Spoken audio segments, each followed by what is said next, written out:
Hello दोस्तों, नमस्कार। आपका स्वागत है क्लास टाइम के चैनल पे। तो मैं आज एक वीडियो लाया हूँ बहुत ही इम्पोर्टेंट, जिन बच्चों ने अभी तक मैथ को स्टार्ट नहीं किया है या फिर अभी तक उन्होंने स्टार्ट कर लिया है, मैथ में कुछ प्रॉब्लम्स हो रही हैं या फिर जो भी प्रॉब्लम्स हैं, ठीक है? वो इस चैप्टर में बिल्कुल क्लियर होंगी, ठीक है? बिल्कुल ही क्लियर ही होने वाली है, ठीक है? तो प्लीज़ इस वीडियो को ना पूरी एंड तक देखना। और ज़्यादा लंबी वीडियो नहीं है, छोटी-सी वीडियो है। इसके अंदर मैं आपको ना पूरा जो भी अभी तक टर्म 2 के लिए जो क्लास 10th का जो मैथमेटिक्स है ना, चाहे वो बेसिक का हो चाहे स्टैंडर्ड का हो, मैंने उसको बिल्कुल ही मतलब क्या बताऊँ, मैंने बिल्कुल एक मस्त प्लान बनाया आपके लिए, ठीक है? तो आप बस इस वीडियो को देखते रहिए, ठीक है? तो सबसे पहली बात देखो क्या है, last timing planning for maths class 10 term 2 basic standard और जो भी मोस्ट इम्पोर्टेंट चैप्टर्स कि हम कौन-सा इम्पोर्टेंट चैप्टर करें कि जिससे हमारा नंबर गेन हो जाए, ठीक है? तो पढ़ते सब हैं, सब पास हो सकते हैं, पर ये बात है कि ना एक प्लानिंग भी होती है कि ना उस हिसाब से हम प्लानिंग करें कि हमारा जो चैप्टर है वो बहुत ही ज़्यादा अच्छा हो या फिर हम उस चैप्टर से ना हम जो भी चैप्टर कर रहे हैं उसका एग्ज़ाम के पॉइंट ऑफ व्यू से क्या इम्पोर्टेंट चीज़ है, वो जो हम जब हम वो चैप्टर करेंगे, ठीक है? तो वो जो पेपर में आएगा तो कैसा आएगा और क्या है और क्या नहीं है और कितने मार्क्स का आएगा, इम्पोर्टेंट ये है कि हम उस चैप्टर पे कितना फोकस करें कि वो कितने मार्क्स का आएगा, हम उस चैप्टर पे कितना टाइम दें, ठीक है? तो अभी आपके पास पूरे 2 महीने हैं, क्योंकि ना सीबीएसई ने, आपको पता ही होगा कि सीबीएसई ने एक नोटिफिकेशन कल परसों जारी किया कि जो बच्चों के जो टर्म 2 के जो एग्जाम होंगे, चाहे वो 10th या फिर 12th दोनों बच्चे हैं, ठीक है? उन सबके जो एग्जाम हैं, वो बच्चों कब से होंगे? आपको तो वैसे पता ही होगा, आपको पता चल गया होगा, वो जो टर्म 2 के जो एग्जाम होंगे वो कब से होंगे? 26 से 26 अप्रैल, ठीक है? 26 अप्रैल से आपके जो एग्जाम है वो स्टार्ट होंगे, ठीक है? तो अभी जो उसकी डेट शीट है, वो जो फाइनल डेट शीट है, वो जल्दी ही आपके ना सीबीएसई के साइट पे आने वाली है। मेरे हिसाब से फरवरी के एंड तक फरवरी में या फिर मार्च के फर्स्ट वीक में आपके पास डेट शीट आपके हाथों में होगी, ठीक है? तो उसके हिसाब से आपको ना चैप्टर्स के बहुत ही ज़्यादा आपको क्या होती है प्रॉब्लम, मैथ, ठीक है? तो उसीलिए मैं ये वीडियो लेके आया हूँ कि अभी तक आपने अगर कुछ नहीं पढ़ा ना, तो इस वीडियो को देख लो और वही चैप्टर पढ़ो। देखो, जिस बच्चे को पास होना है वो भी इस वीडियो को देखो और जिसको अच्छे मार्क्स लेके आना है, वो तो वीडियो को इस ज़रूर देखो, ठीक है? तो इस वीडियो में पूरा कन्फर्म होगा कि कितने मार्क्स का क्या है, ठीक है? तो सबसे पहले हम स्टार्ट करेंगे स्टैंडर्ड मैथ से, ठीक है? देखो, यहाँ पर आप देख रहे हो कि कुछ चैप्टर है, अप्रोक्सिमेटली मार्क्स हैं, ठीक है? तो हम इन सारे चैप्टर्स के बारे में हम डिस्कस करेंगे, ठीक है? सबसे पहली बात क्या है कि हमारे पास जो सबसे पहला टर्म 2 में जो चैप्टर आता है वो क्या आता है? क्वाड्रेटिक इक्वेशन, कि द्विघात समीकरण, ठीक है?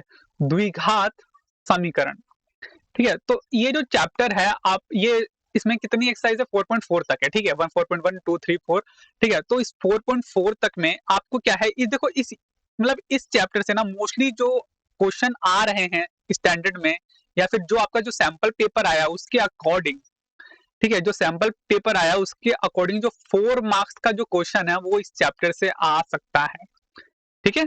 ये लास्ट में जो केस बेस्ड स्टडी है बाद में बताऊंगा क्या है, ठीक है? तो इस चैप्टर से कम 4 मार्क्स का जो क्वेश्चन है वो आपके पास आपके एग्जाम के अंदर पूछा जाएगा, ठीक है? उसके बाद क्या है कि जो 4 मार्क्स का जो क्वेश्चन है, देखो इसमें क्या है, 2 टाइप के क्वेश्चन आपके पास इंपॉर्टेंट है।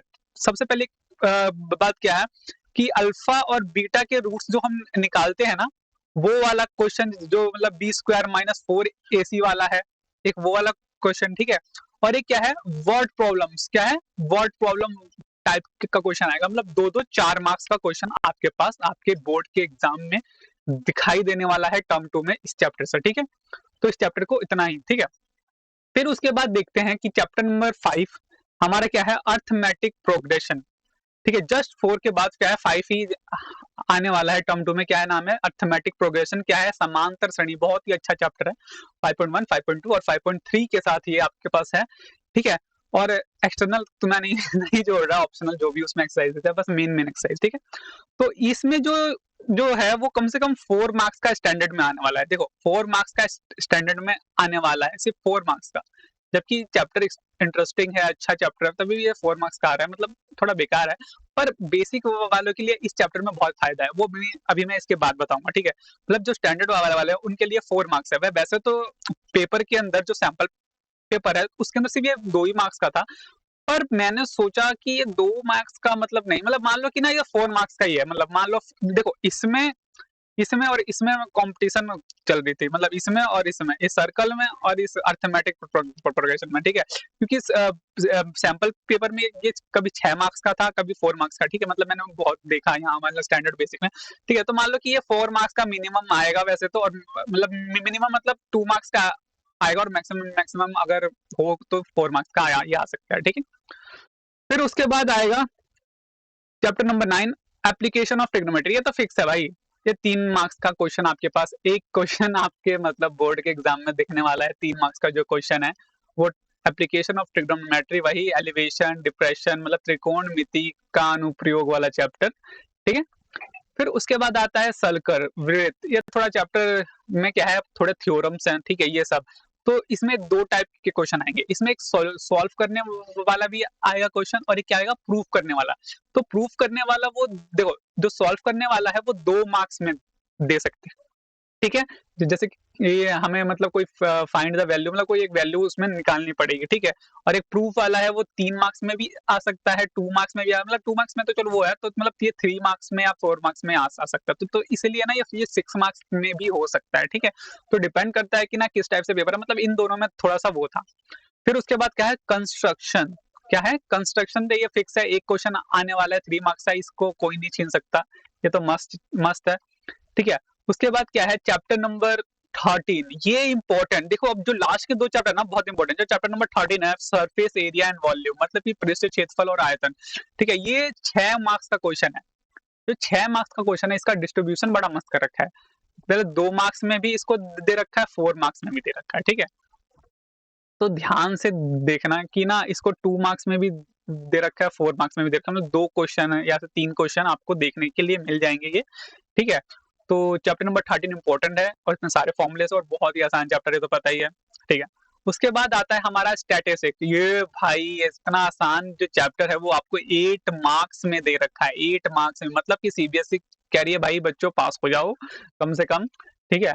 सांख्यिकी 8 मार्क्स का ये आ रहा है, ठीक है। तो इसका ना फिक्स है, ये मतलब बेसिक वालों के लिए भी फिक्स है और स्टैंडर्ड वालों के लिए भी फिक्स है। मतलब ये 8 मार्क्स का जो जो क्वेश्चन है वो स्टैटिक्स से या फिर सांख्यिकी से आएगा ही आएगा, ठीक है। 2 मार्क्स के देखो ऐसे 11 2 मार्क्स के 2 क्वेश्चन और 4 मार्क्स का एक क्वेश्चन, मतलब कितना हो गए 8 मार्क्स। हाँ 8 मार्क्स का ये क्वेश्चन आएगा, ठीक है। अब तो जब जब हम इसको जोड़ेंगे ना, जब इसको जोड़ेंगे सारे मार्क्स, तो ये लगभग आपका 32 के अकॉर्डिंग हो जाएगा, 32 के आसपास, ठीक है। जब ये 32 के आसपास हो गया तो इसमें 8 नंबर बाकी है भाई। 8 नंबर का क्यों भाई छोड़ दिया, तो इसमें क्या है, आपका केस बेस्ड स्टडी है, केस बेस्ड स्टडीज, ठीक है। तो ज्यादा से ज्यादा मतलब मेरे हिसाब से लगता है कि जो केस बेस्ड स्टडी के जो क्वेश्चंस हैं वो 2 केस बेस्ड स्टडी है, ठीक है, 4-4 मार्क्स की। तो वो क्वाड्रेटिक इक्वेशन से भी आ सकती है, ठीक है, 2-2 मार्क्स के 2 क्वेश्चन, अर्थमेटिक प्रोग्रेशन से भी आ सकते हैं, और चैप्टर नंबर 9 एप्लीकेशन और ट्रिग्नोमेट्री। और ज्यादा प्रॉब्लम मतलब ज्यादा वो हुआ तो देखो स्टैटिक्स में से तो आ नहीं सकता, वैसे आ भी सकता है पर आएगा नहीं, क्योंकि इसमें ऑलरेडी 8 मार्क्स तो इसने घेर लिया है, ठीक है। तो मेरे हिसाब से चैप्टर नंबर 13 से और आ सकता है, ठीक है। मतलब इन सब में से मतलब किसी ना किसी 2 चैप्टर को आपको केस बेस्ड स्टडी से सॉल्व करना पड़ेगा। तो ये पूरी की पूरी प्लानिंग है, ठीक है, कि मतलब आपको क्या करना है कि सबसे पहले इंपॉर्टेंट जो चैप्टर्स हैं उनको ध्यान ध्यान देना है, ठीक है। अब बोलोगे इंपॉर्टेंट चैप्टर कौन से हैं भाई, ठीक है। तो सबसे पहली बात आपको स्टार्टिंग करनी है चैप्टर नंबर 14 से। 14 को मतलब देखो, मतलब स्टार्टिंग का मतलब मेरा मतलब ये है कि जब आपका मूड सही हो, ठीक है, तब आप अच्छे-अच्छे चैप्टर निपटा लो। जैसे चैप्टर नंबर 14 है स्टैटिस्टिक्स, आसान चैप्टर है। 3 5-6 फॉर्मूले हैं। पहला फॉर्मूला मीन के लिए है, मीन के लिए 3 फॉर्मूले हैं पता है, और वैसे मतलब मीडियन और मोड, ठीक है, मीडियन और मोड के 2 फॉर्मूले, 5-6 फॉर्मूले हैं। और मतलब हिंदी में मैं बता देता हूँ, मतलब माध्य, माध्यक और बहुलक के लिए हैं क्वेश्चन, ठीक है, और इसके ऊपर ये चैप्टर है, ठीक है। तो इसको ध्यान देना, 8 मार्क्स का क्वेश्चन आ रहा है, छोड़ना मत और इसे गलत बिल्कुल मत करना। ठीक है? कैलकुलेशन मिस्टेक इसमें बच्चे कर सकते हैं थोड़ी बहुत, पर इसे ध्यान से करना 8 मार्क्स तो मतलब इसको ज़्यादा ध्यान देना और मेरे हिसाब से अगर आपके पास अभी 2 महीने हैं, मान लो कि 2 महीने हैं ही, अभी फरवरी का टाइम चल रहा है, आज 10-11 तारीख है, 12 तारीख, ठीक है? तो इसके बाद आपके पास पूरा मार्च है और अप्रैल का अभी मतलब 26 को पेपर है मतलब तब काफ़ी टाइम है। तो इसके अगर हम इसे ध्यान से करें, इस चैप्टर को अच्छे से भी करें, तो अगर आप इसको ना मतलब 2 से 3, 3-4 3 से 4 दिन में खत्म कर देंगे। मतलब 3 दिन तो मतलब मैक्सिमम हो गया मतलब 2 से 3 दिन। 3 दिन में आप इसको खत्म कर दो। 3 से या फिर मान लो कि ज़्यादा लोग हैं तो 4 दिन में खत्म कर दो इस चैप्टर को, ठीक है? और खत्म करके मतलब मज़े करो कि भाई 8 मार्क्स अपने पक्का कर लो। फिर उसके बाद जो चैप्टर नंबर 13 है, चैप्टर नंबर क्या है? 13। देखो चैप्टर नंबर बड़ा है 13.1, 13.2, 13.3, 13.4, 13.5 वो इतने सारे एक्सरसाइज़ हैं, ठीक है? इसको करने में आपको ज़्यादा टाइम लगेगा, ठीक है? मतलब मान लो कि 7 से 8 दिन, 1 हफ़्ता 1 वीक 1 वीक ज़्यादा से ज़्यादा मतलब मान लो 1 वीक से मतलब 1 वीक मतलब 7 दिन, तो 7 दिन में इसको खत्म करो आप। 7 दिन में कम से कम खत्म करो 7 से 8 दिन में, ठीक है? और 7 से 8 दिन में इसको खत्म करके मतलब अपने 6 मार्क्स कर लो। तो मतलब 6-4 कितना हुआ? 8-6 कितना हो गया? 14 मार्क्स आपके कन्फर्म हो गए। बहुत ही आसान, दोनों चैप्टर बहुत ही आसान है, ठीक है? बहुत ही आसान है, ठीक है? मतलब आसान है। फिर उसके बाद कंस्ट्रक्शन, कंस्ट्रक्शन क्या है? जो आपके 11.1 या फिर 11.2 जो भी एक्सरसाइज़ है, उसके अंदर जो भी क्वेश्चन्स है उसको सारा कर लो और मान लो ये 1 दिन में ऐसा होगा मतलब मान लो 2 दिन में आप इसको खत्म कर दो। 2 से 3 दिन, 3 दिन भी क्यों यार? चलो मान लो 2 दिन में 2 से 3 दिन में खत्म करो यार इसे। ठीक है, 3 दिन मान लो इसे भी। ठीक है, 3 दिन। ठीक है, 3 दिन ये भी। 3 दिन कितना? 3 दिन में ये भी मतलब 3 मार्क्स का क्वेश्चन 3 दिन में खत्म कर दो। ठीक है, कितना हो गया? 14 3 17 मार्क्स तुम्हें मिल गए। देखो, बहुत सारे बच्चे सर्कल में अटकेंगे क्योंकि इसमें थ्योरम है। देखो थ्योरम सारी रट्टा मारो। अगर मान लो नहीं कर सकते याद या फिर समझ नहीं सकते हो तो रट्टा-वट्टा मार लो क्योंकि देखो थ्योरम फिक्स है, जैसा है वैसा ही आएगा, ठीक है? आपको भी पता है। तो अगर आप सर्कल को आप कर लेते हैं, मान लो कि अगर थ्योरम मान लो 3 से 4 मार्क्स की आती है, ठीक है? 3 से 4 मार्क्स मतलब 2 मार्क्स का उसमें और है वैसे तो। मतलब ये वैसे पेपर में 6 मार्क्स का था सैंपल पेपर में, ठीक है? पर मैंने सैंपल 4 क्योंकि मैंने 2 अर्थमेटिक को दिया क्योंकि ये सिर्फ 2 मार्क्स का था, तो मैं तो अच्छा नहीं लगता था कि अर्थमेटिक सिर्फ 2 मार्क्स का क्यों है? तो मान लो कि ये इसको आपने मतलब सर्कल को आप 4 दिन दे दो यार, थोड़ा समझ के करना। देखो इसको अभी मतलब इसको ना बताऊँ कब करना? इसको पेपर टाइम में करो, एग्ज़ाम टाइम से थोड़ा-सा पहले। उस फिर जब आपका ये तीनों चैप्टर जब हो जाएँगे, कंस्ट्रक्शन भी बाद में कर सकते हो। मतलब ये जब 2 चैप्टर हो जाएँगे तो मतलब ये 3 चैप्टर करने की कोशिश करना कि इसमें सबसे चैप्टर नंबर 9 कर लेना ट्रिग्नोमेट्रिक इक्वेशन मतलब इसको मतलब मान लो 3 दिन में कर लेना इसको भी। खत्म हो जाएगा। एक नॉर्मल सा क्वेश्चन आएगा और आप कर लोगे। मुझे पता है कर लोगे, बहुत सिंपल सा क्वेश्चन है। ठीक है? उसके बाद चैप्टर नंबर 4 और 5 देखो चैप्टर नंबर 4 आसान है, ठीक है? 5.1 5.2 इसमें तो आपको ये 1 वीक मान लो यार, 1 वीक भी नहीं लगेगा मतलब 5 दिन, 5 दिन इसमें मान लो 5 दिन 4 नंबर तो निकाल लोगे इससे। और ये इसमें क्या है वर्ड प्रॉब्लम में आप फँस सकते हो वैसे तो नहीं नहीं फँसना चाहिए। कुछ वर्ड प्रॉब्लम मतलब प्रैक्टिस कर लो। मतलब देखो इससे ना एक्स्ट्रा करने की ज़्यादा ज़रूरत नहीं है। ठीक है? वो मोस्टली क्या है जो आपके पेपर में मतलब जो आपके एनसीईआरटी मेनली पढ़ो और ना जो भी उसके एग्जाम्पलर्स हैं उनको करो। ठीक है? और ये भी मतलब 4 मार्क्स का हो गया। मतलब मैं ये कहना चाहता हूँ कि आपके मतलब कि मैं मतलब अगर 40 में से ना मतलब सिर्फ क्वेश्चन केस बेस्ड स्टडी का तो भी बाद में है। तो मालूम कम से कम आपको ना मतलब अगर ये कितना बन रहा है 32 बन रहा है टोटल। 32 में से आपको ना कम से कम 28 तो मतलब लाने ही लाने हैं मतलब ला सकते हो। इतने आसान चैप्टर्स हैं। फिर उसके बाद जो ये केस बेस्ड स्टडी में जो 8 मार्क्स का आएगा ना मान लो कि इससे आ गया, इससे आ गया, इससे भी आ सकता है और इस सांख्यिकी से तो नहीं आएगा। मतलब चैप्टर नंबर 13 चारों में से अगर किसी से भी आए तो चारों चैप्टर आसान है।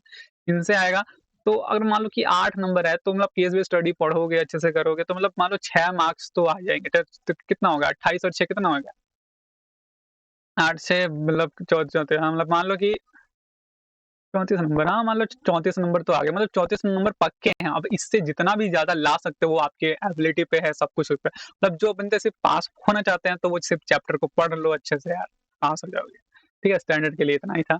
तो और वैसे आपको ये अगर ये देखा जाए तो ये चैप्टर अभी 2 मंथ में आराम से कंप्लीट होके रिवीज़न कर सकते हो। 2 मंथ में आराम से पढ़ के रिवीज़न करके कर सकते हो, ठीक है। चलो, ये था स्टैंडर्ड वालों के लिए, अब बेसिक वालों के चलते हैं। देखो बेसिक वालों के लिए भी सेम फंडा है, पर इसमें क्या है इसमें ना पीछे में मतलब क्या हो रखा है कि आपको सब कुछ मिली-जुली सरकार है। मतलब कि आपको क्या किया है कि ना क्वाड्रेटिक इक्वेशन के क्वेश्चन कम कर रखे हैं। मतलब मान लो कि ये 2 मार्क्स का ही आएगा, 2 या 3 मार्क्स का आएगा।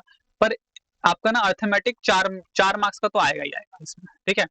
3 मार्क्स का ट्रिग्नोमेट्री फिक्स है, 8 मार्क्स का देखो यहाँ पर भी फिक्स है ये, ठीक है? और सरफेस एरिया और वॉल्यूम मतलब ये भी 6 मार्क्स का फिक्स है। देखो बेसिक के लिए बेसिक वाले कॉन्सेप्ट है, मतलब ये दोनों चैप्टर तो कर ही लो, बेसिक में ज़्यादा ही है, ठीक है? कंस्ट्रक्शन 3 मार्क्स का इसमें ही फिक्स है। ब्रीथ हाँ, देखो एक इस चैप्टर में और एक इस चैप्टर में इसमें प्रॉब्लम थी कि सर्कल के 3 क्वेश्चन थे और इसका सिर्फ एक ही क्वेश्चन था बेसिक में, ठीक है? तो मतलब देखना इन दोनों में थोड़ा-सा दिक्कत हो सकती है, वरना और भी बिल्कुल सिंपल बेसिक के लिए भी फंडा वही है।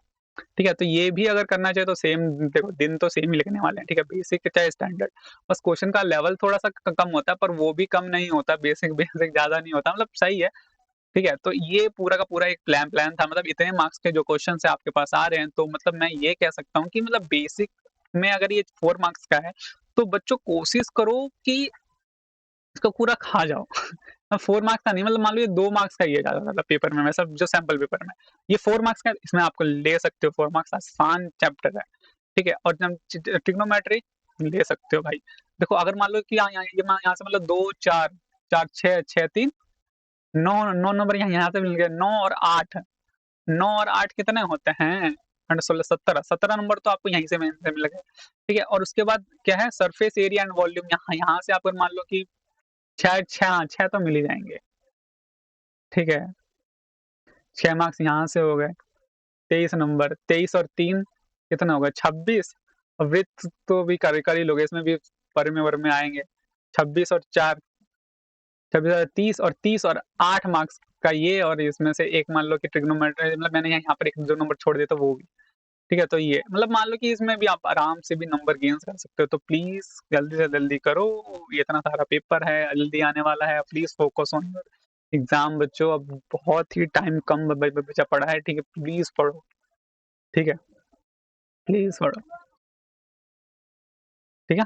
चलो मिलते हैं अपनी नई वीडियो में, अब मौज मत करना थोड़ा-सा देखो आराम से पढ़ो, चैप्टर खत्म हो जाएगा, आराम से होगा। हाँ, ये मत सोचना कि सिर्फ़ मैथ ही मैथ पढ़नी है, ठीक है? मैथ के साथ और भी आपके पास साइंस भी है।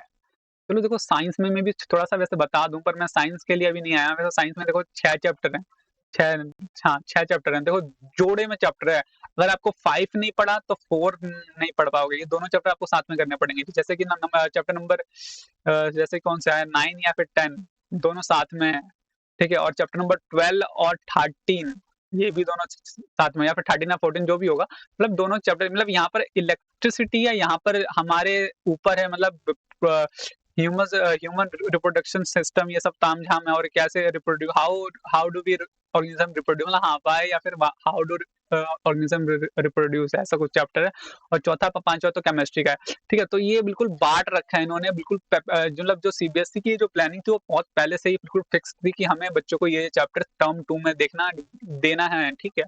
तो पेपर अच्छा ही होगा और देखो सबसे पहले बात पेपर में सिर्फ 40 मार्क्स का है, छोटा पेपर आएगा। जब छोटा पेपर आएगा तो टाइम भी आपको कम मिल रहा है, ठीक है? तो आशा करता हूँ कि आपको ये वीडियो पसंद आई होगी, तो प्लीज़ हमारे चैनल को लाइक, शेयर, सब्सक्राइब ज़रूर करिएगा और जल्दी ही हमारे कुछ चैप्टर्स की वीडियोज़ स्टार्ट हो जाएँगी मतलब 14 चैप्टर से स्टार्ट हम पीछे से स्टार्ट करने वाले हैं।